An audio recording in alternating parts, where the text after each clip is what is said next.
Friends, আজকে আমি আলোচনা করব এই ফুটবল গেম এর মোস্ট ইম্পর্টেন্ট কিছু বিষয় নিয়ে, যা হচ্ছে ইন্ডিভিজুয়াল ইনস্ট্রাকশন। সো গেম প্ল্যানে ক্লিক করব, কোচ এর মধ্যে ক্লিক করবেন, তারপর ইন্ডিভিজুয়াল ইনস্ট্রাকশন। সো এখানে কিন্তু 4টি অপশন রয়েছে। ফার্স্ট অফ অল অ্যাটাকিং দুইটি অপশন এবং দ্বিতীয়ত ডিফেন্স দুইটা অপশন। প্রথমে আমরা অ্যাটাক 1 এর মধ্যে ক্লিক করতেছি। তো এর মধ্যে কিন্তু 4টি অপশন রয়েছে।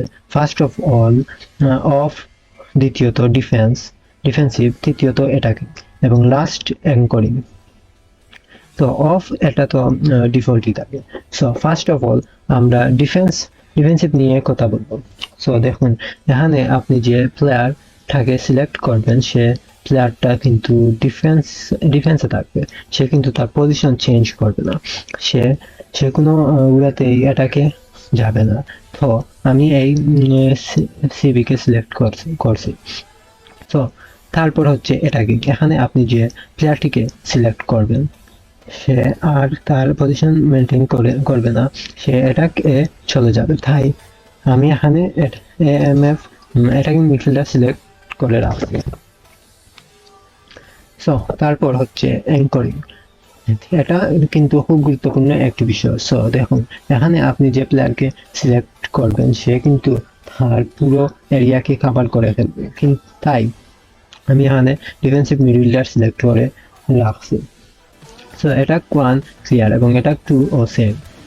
দেন এখন চলে আসেন ডিফেন্স 1। এখানে 4টি অপশন দেখতে পাবেন। এখানে কিন্তু 2টি অপশন হাইড হয়ে আছে। এই 2টি অপশন ম্যাচে গিয়ে দেখিয়ে দেব।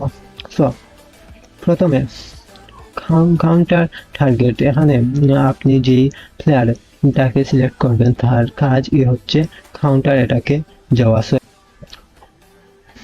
তারপর হচ্ছে ডিপ লাইন। এখানে আপনি যে প্লেয়ারকে সিলেক্ট করবেন, সে কিন্তু এখন যখন প্রয়োজন হবে সে ডিফেন্সে চলে আসবে। এখন আমি ম্যাচ এগিয়ে ওই 2টি অপশনও দেখিয়ে দিচ্ছি। এখানে টাইট মার্কিং এ অপোনেন্টের যে প্লেয়ারকে সিলেক্ট করবেন, তাকে আপনার সকল প্লেয়ার মার্ক করে ফেলবে। তারপর এখানে মেন মার্কিং এ আপনার যে কোনো প্লেয়ার দিয়ে অপোনেন্টের যে কোনো প্লেয়ারকে মার্ক করে রাখতে পারবেন। সো আজ এই পর্যন্ত, বাই।